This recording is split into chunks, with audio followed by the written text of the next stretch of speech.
the last 11 years of my life, spending time with Lori and her now deceased husband, Charles. I don't know what happened to those kids. I know that there's people who do and they're not talking. Brandon Boudreaux, who used to be married to Lori Vallow's niece, says he was part of the family. He baptized Lori's daughter, Tylee Ryan, and loved JJ, her adopted son with autism.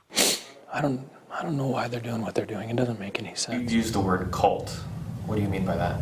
You can't be a member of the church and believe those things. Their focus is just so much on the end of the world, and you know, this idea that it's coming just makes you sad. You know, like a lot of people you care about aren't here anymore because of these ideas.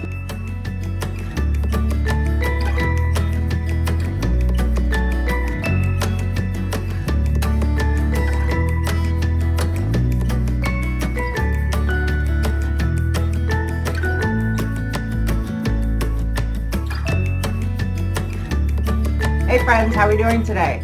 Today our topic is Melani Boudreaux. We are going to discuss what we know about her and what she's got coming up later this week going on in court. As promised, on the day of her arrest, I told you guys I would frame her mugshot photo. So it is up here. We'll be able to look at it from here on out because I do not plan on taking it down. Many of us are probably fans of the show Orange is the New Black. The name of the show I've come up with for Lori is Orange is the New Swimsuit. So let's get into Melani. Now, Melani is the niece of Lori Vallow. We don't know much about Melani's childhood. The only thing that has been confirmed is that sadly, when she was 16 years old, her mother, Stacy Lynn Cope, Lori's sister, did pass away in 1998. There are a ton of reports that are claiming that when Stacy passed away, Alex was out using her credit card. This has not been verified by any sort of law enforcement authorities. So at this point, that's just a big rumor.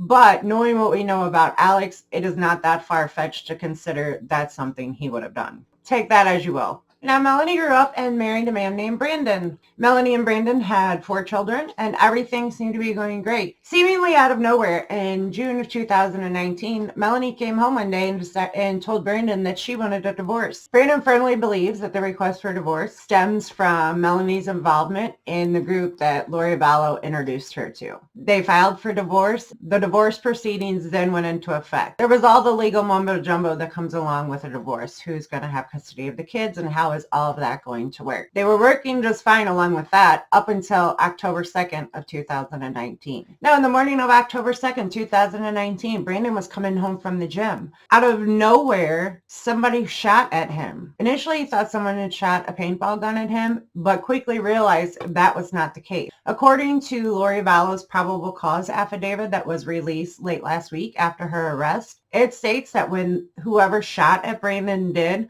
Brandon took off driving and the car was actually following him, but eventually they turned and went a different direction. As the news broke that Lori Vallow's children were missing and that all of these other strange events had taken place surrounding Lori Vallow and Chad Daybell, Brandon Boudreaux took to Facebook on December 21st of 2019. Now, this was after living in hiding for 2.5 months with his children after the attempt on his life. He posted this long Facebook post. We're going to go through that real quick. But he came out of hiding to be a voice and say, hey, there is some crazy stuff going on here and people need to pay attention and people need to be aware because this is dangerous. So let's go through his post. On October 2nd, on my way home from the gym, someone sat outside my home and shot a gun at me. They hit my vehicle and missed my head by inches. I have reason to believe this was related to all of the following events. I will only share things in this post that are public information. Please don't ask for more. Please also understand I know firsthand how scary these people can be, and by sharing, I realize it can make us a target. As someone who has spent the last 2 months in hiding to protect my kids, I don't take this lightly. But I want to be a person who stands and fights for truth and justice. I've thought a lot about it, and I have to share this.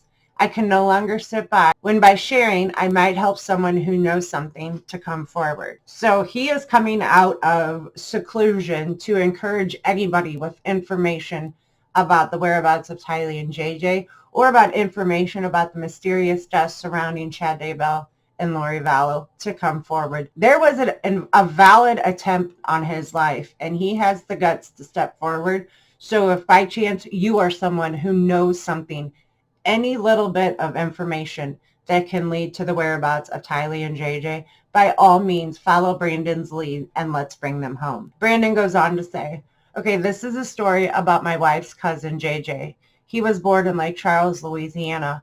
My wife's aunt and Uncle Charles Vallow adopted him in 2013. He is a beautiful, intelligent 7-year-old with the biggest heart, most beautiful smile, and has life challenges of a level 2 boy on the autism spectrum. Early intervention allowed him to flourish beyond all expectations.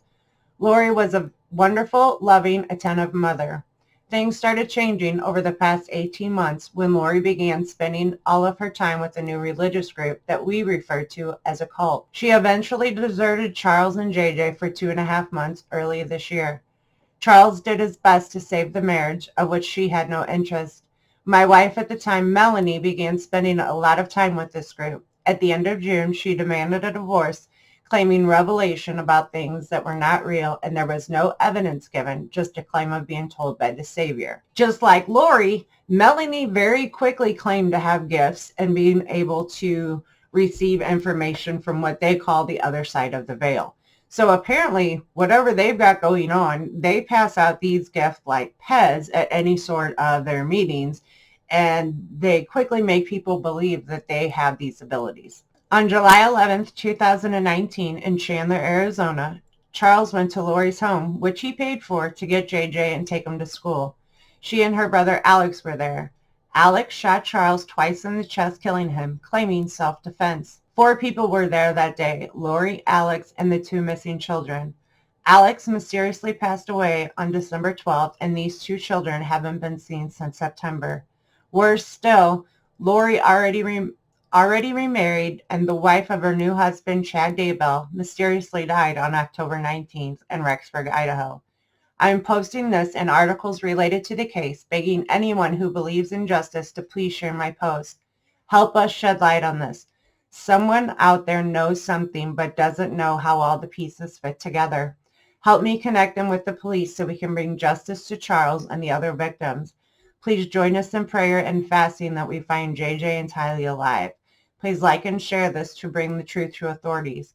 Please feel free to DM me with questions about the provided links. On the bottom of your screen there, you can see Brandon's car with the window shattered and the damage. That had to be terrifying for him, and the fact that he is gutsy enough to speak about it publicly on social media, I'm very proud of him. Shortly after the attempt on Brandon's life is when it's now being reported that Alex and Melanie moved to Rexburg. Again, according to the probable cause affidavit in regards to Lori Vallow's arrest, it does state in there that it was determined that the vehicle used in Brandon Boudreaux's shooting did belong to Charles Vallow and was known to be the vehicle that Tylee Ryan drove regularly. We do know at this point that Tylee Ryan had not been seen since September 8th of 2019, but on October 2nd of 2019, her vehicle was in Arizona, allegedly involved in this drive-by shooting.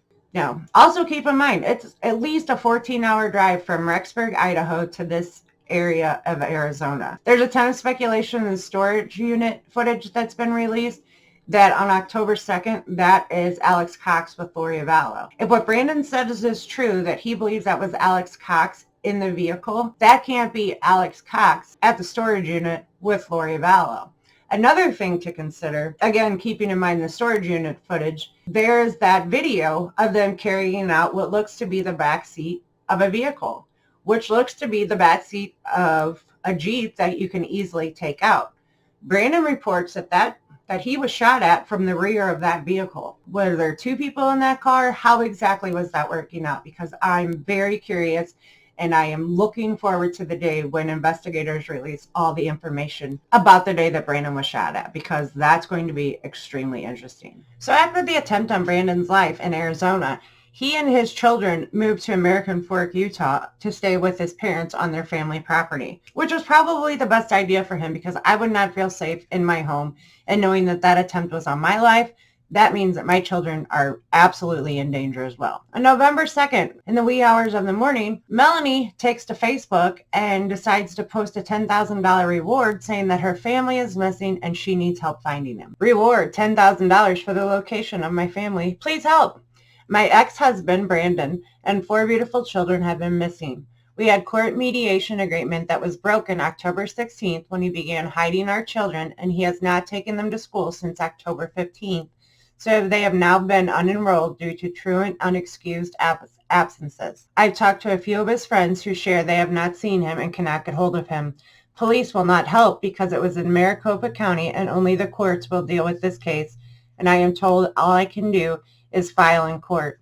Something is fishy with our mediator, who postponed giving me a copy of our agreement and waited a month later to file. I now have finally received our signed agreement, but the police cannot do anything to enforce it. I haven't seen my babies since Brandon took them to Utah for fall break on the 9th. I have exhausted all my resources, and now, while feeling my children could be in danger, I feel I should ask for help on here. Brandon and I were married for 11 years. Things were hard with him traveling more than he was home while we had small babes, but I felt like we were a happy little family who could work through anything. Last fall, many things started to come to light. Many people came forward, warning me to be aware that Brandon might not be the person I thought he was. Now let's stop right there. Last fall, she's referring to fall of 2018, which is about the same time that Lori really became involved with this podcast group that we're aware of. So we have to consider that these people that are giving her insight as to who Brandon may or may not be could possibly be that podcast group. There's pieces of this post that are missing. I never thought my life would turn out this way, and I've had so many things out of my control. It's been a true blessing to learn who I can trust and who can discern truth, and most importantly, discerning the wolves in sheep's clothing. All I have is my testimony in our Savior Jesus Christ and my uttermost faith in him, because everything else has been taken from me.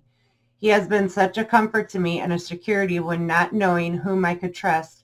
He has prepared me for these trials, and he has guided me every step of the way. I feel now I need to post this truth for any seeking truth amidst all the confusion, but mostly for the safety and finding the whereabouts of my family so I can know they're okay.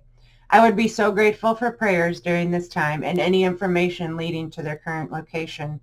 I know the Lord is in control of all, and this quote has been my mantra to keep me going through this. And thy people shall never be turned against thee by the testimony of traitors. And although their influence shall cast thee into trouble and into bars and walls, thou shalt be had in honor, and but for a small moment, and thy voice shall be more terrible in the midst of thine enemies than the fierce lion, because of thy righteousness, and thy God shall stand by thee forever and ever.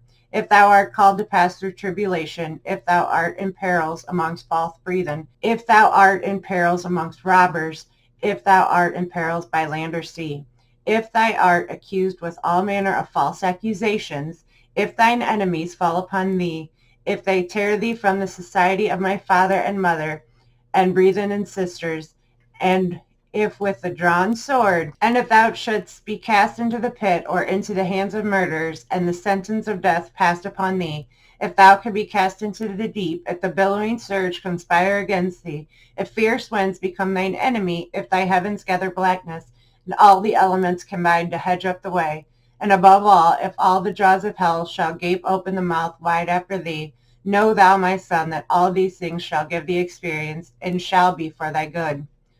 The Son of Man hath descended below them all. Art thou greater than he? Therefore hold on thy way, and the priesthood shall remain with thee. For the bounds are set, they cannot pass. These days are unknown, and thy years shall not be numbered less.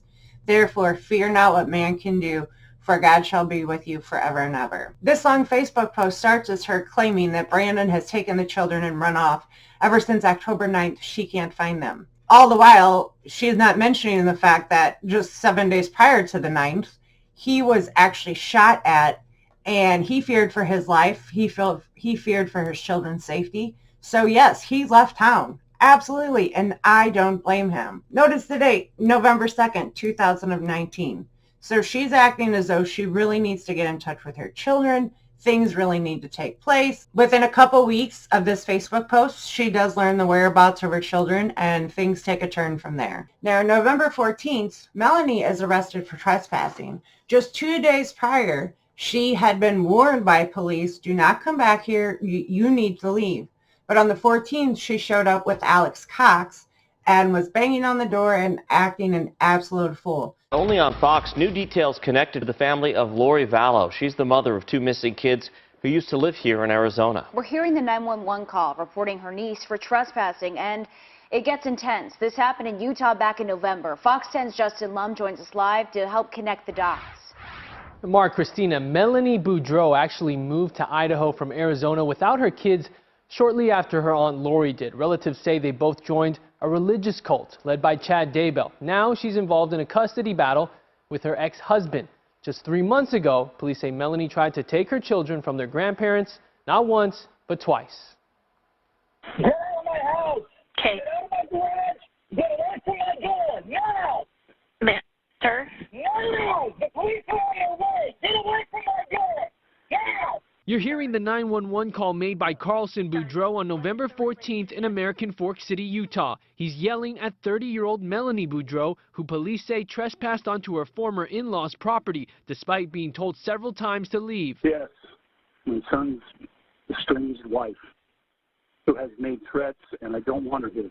Brandon Boudreaux used to be Melani's husband. They lived in Arizona and had 4 children. But after a divorce last summer, Brandon says Melani decided to move to Idaho, following the lead of her aunt Lori, whose kids JJ and Tylee haven't been seen since September. She's in my garage. I'm not opening the door if it leads to my house. If I open the door, there's going to be a problem, if you understand what I'm telling you. The police report says Melani continued to bang on the door and yell, claiming she had a court order to take her children. Police say she trespassed onto the same property just 2 days prior. Brandon's father also gives the dispatcher disturbing details. Somebody tried to kill my son 3 weeks ago in Phoenix. Oh, that's And it's believed that she's involved in it. On October 2nd, Gilbert police say Brandon was shot at while he pulled into his driveway. A bullet hit the driver's side window of his Tesla. The investigation is still open. Get out of my garage! Now! Okay. Get out of my garage! Get off my property now! American Fork police say Melani's uncle, Alex Cox, drove her to where her children were in a 2020 Kia Telluride. After her arrest, she was booked into Utah County Jail on a criminal trespass charge enhanced by domestic violence. The probable cause statement for Melani's arrest reads as follows. On November 12, 2019, I responded to a residence in American Fork on the report of a trespassing in progress. I found the suspect, Melani Boudreaux, had come to the property, and despite having been told several times to leave, Melani refused to do so. I made contact with Melani via phone call and advised her she was officially trespassed from the residence. She stated she understood. Just 2 days later, on November 14, 2019, I responded to the same address in American Fork for trespassing in progress. I found Melani to be on the property after being repeatedly told to leave. Melani was exiting the garage upon police arrival. Due to Melani being at the residence and having been officially trespassed, Melani was arrested. The victim, who currently resides at the residence, is Melani's husband. She was absolutely warned just 48 hours prior, but yet she was back and she was actually inside the garage when police arrived. Not a smart move for a girl. So they end up arresting her and she spent the night in jail. Now, this is purely my speculation, but in my opinion, bringing Alex Cox there was likely going to be yet another attempt on Brandon's life. I could totally see set up some sort of argument to where Alex could do exactly the same thing that he did to Charles Vallow in July of 2019 and then suddenly claim self-defense. Now, thank God for Brandon's dad, and he was on it. He was having no part in it, and he protected his son and his grandchildren, and kudos to that guy. But in my opinion, there's no damn good reason for Alex to have been there. But he was there, and he did bail her out of jail the following morning. Now, just 2 weeks after her arrest, Melani goes to Vegas, seemingly with Alex Cox and Zulema, and gets married to a man named Ian Pulowski. Now, Ian was recently divorced. Just a little fun fact, Lori Vallow's Idaho lawyer, his name is Sean Bartholick. He was actually Ian Pulowski's divorce lawyer over the summer. These guys keep a pretty tight circle, and they run with the same crowd and have everybody work on all of their stuff. Melani got hitched at a little chapel in Vegas on November 30th of 2019. And all of this happened just days after Lori Vallow, Chad Daybell, and Alex Cox fled Rexburg, Idaho. So it appears that everybody went to Vegas. And in my opinion, and in my speculation, I believe that Chad arranged these marriages and had everybody get married at that time. Lori Vallow and Chad Daybell they left LA and arrived in Kauai on December 1st. So there's November 27th through December 1st that we don't know where they were. I'm speculating they were in Vegas setting up these marriages for both Lori's niece and her brother. I'd love to know what you guys think about that. Please drop a comment down below because I think that would be a very interesting conversation to have. Now, since Lori Vallow's probable cause affidavit, we've learned that Melani did confirm Chad and Lori left on the 26th.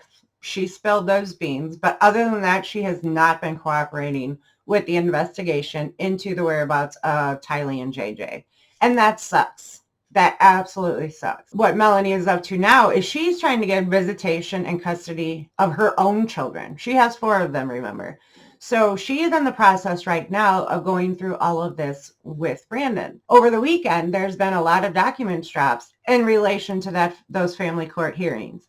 Now, Melani has apparently alleged a ton of stuff against Brandon, which in my opinion is likely not true. We're getting ready to go through the court documents now and see what Brandon's response was.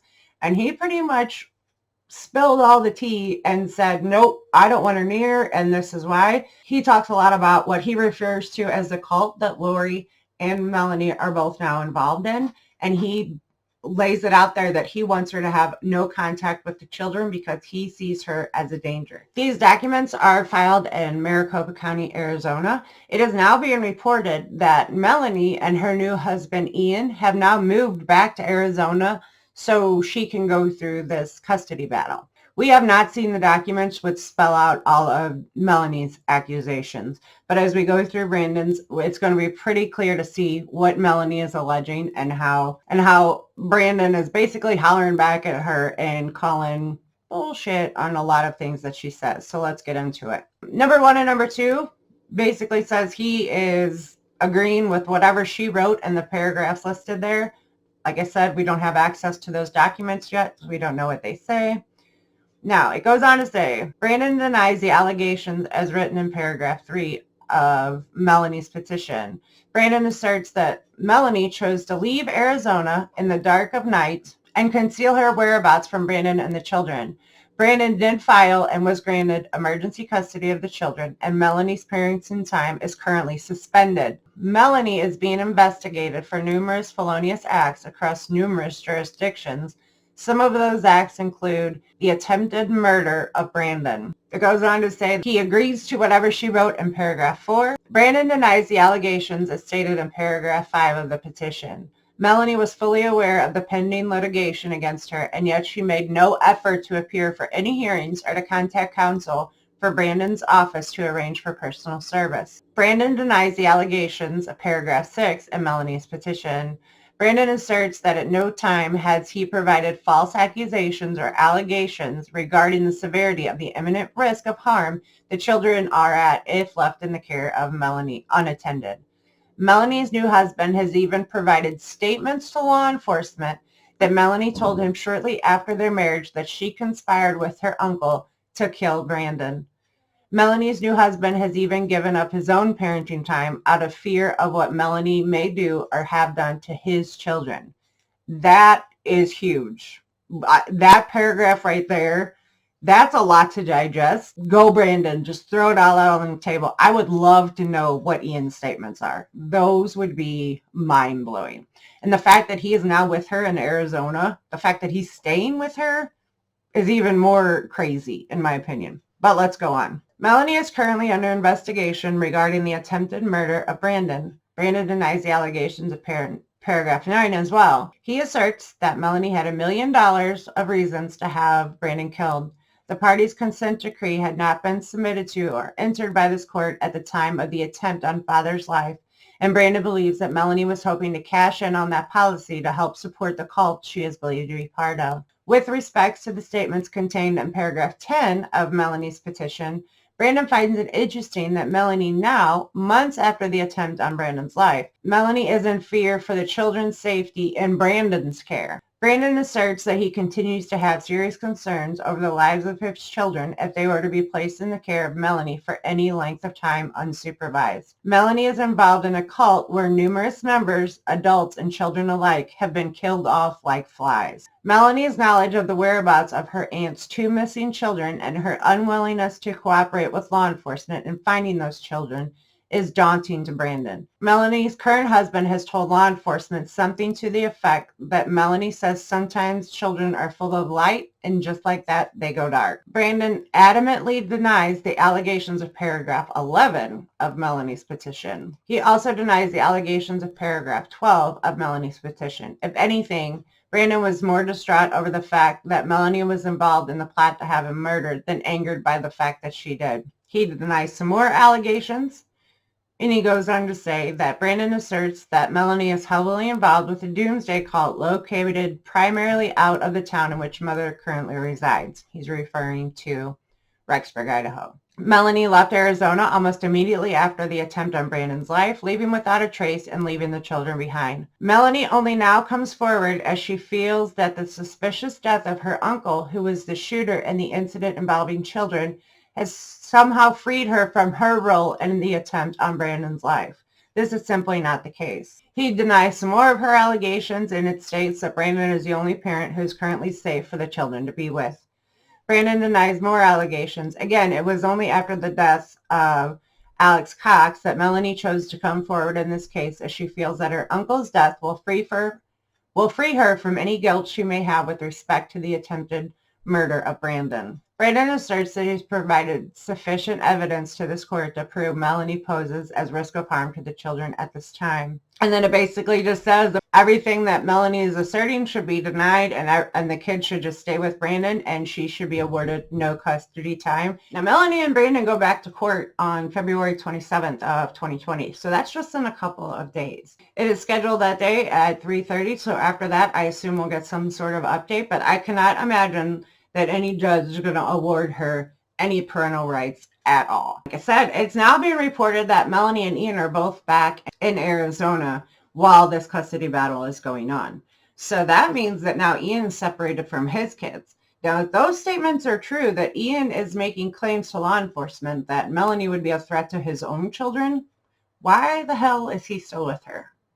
I don't get it. I just don't understand. The mindset of these people who have now decided that Chad Daybell is some sort of God, and they're following all of his, teachings, which are basically fictional books. I can't wrap my head around their mindset. Now, it appears that whatever Lori and Melani have got themselves involved in, this cult, we'll just call it that, is basically in need of money. So they're looking for life insurance policies. And in 2, their cult does not seem to be kid friendly, which is terrifying. Chad's kids are adults and they're very supportive of their father. For everything that I've seen about them, they lean heavily towards all the belief systems that Chad has and that Chad apparently teaches.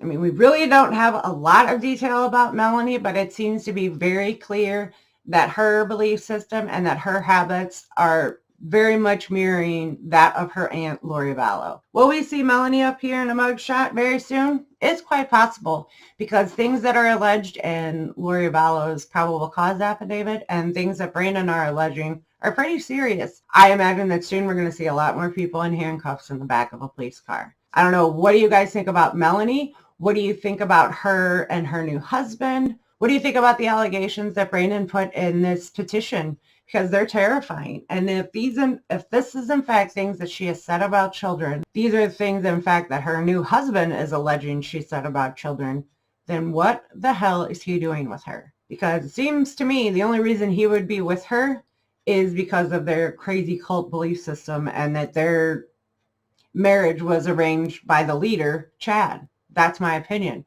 I would love to know what you guys think, but I'm definitely leaning towards the fact that Chad is now arranging marriages and putting members together to make sure they have some sort of unification thing going on here. Whether you are new to this case or you've been following this case for a long time, I definitely invite you to subscribe. I am keeping up with this case constantly. I have a great playlist for you guys linked down below. I would love for you guys to check it out.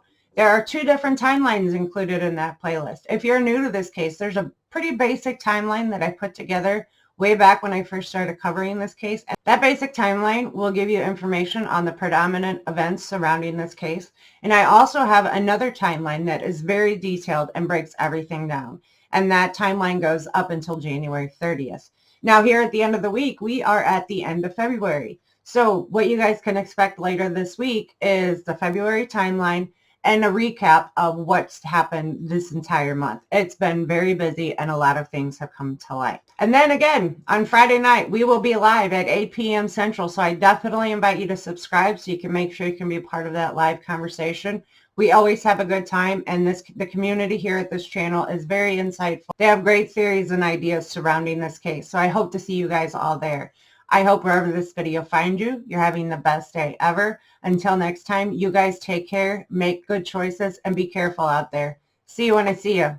The mother of 2 missing kids with Arizona ties remains in jail tonight, but the question that everyone continues to ask is, where are JJ Vallow and Tylee Ryan? Yeah, where are her kids? Fox 10 has obtained new documents with a connection to this case, plus possibly the last recorded sighting of JJ. Our Justin Lum is live with more. Justin? Linda, Matt, is very eerie to watch 7-year-old JJ captured on a Ring doorbell camera on September 17th. His grandma told me earlier today, no doubt it is him. JJ runs off with a friend into the courtyard before going inside to the town home his mother Lori Vallow rented. The last time he's publicly seen is September 23rd. Now we've uncovered documents on the child custody battle between Lori's niece and her ex-husband. Authorities have been looking into Lori's family for a while. Okay, someone shot at your vehicle? Yeah, and it hit my window, it shattered my driver's side window. On October 2nd of 2019, investigators say Brandon Boudreaux saw a rifle with a silencer come out of the rear window of a 2018 Wrangler Jeep, a Jeep with a Texas license plate registered to Charles Vallow, Lori Vallow's former husband. They just drove off. I saw them drive off. According to documents obtained by Fox 10, Brandon Boudreaux is accusing his ex-wife Melani Boudreaux of trying to have him killed. Melani is Lori's niece. In the court paperwork surrounding the custody battle for their children, Brandon says Melani left Arizona almost immediately after the attempt on his life, leaving without a trace and leaving her children behind. Melani now only comes forward as she feels that the suspicious death of her uncle Alex, who was the shooter in the incident involving children, has somehow freed her from her role in the attempt on Brandon's life. The incident he's referring to, the deadly shooting of Charles Vallow last July. Chandler police say Alex did it in self-defense. By September, Lori and her kids JJ and Tylee moved to Rexburg, Idaho. Eventually, Melani followed suit. Brandon alleges Melani is involved in a cult where numerous members, adults and children alike, have been killed off like flies. On November 27th, 2 days after JJ Vallow's grandma reported him missing, detectives served search warrants at the 3 apartments where Lori, Melani, and Alex each lived, all of them at the same complex. But not much evidence connected to JJ and Tylee was found.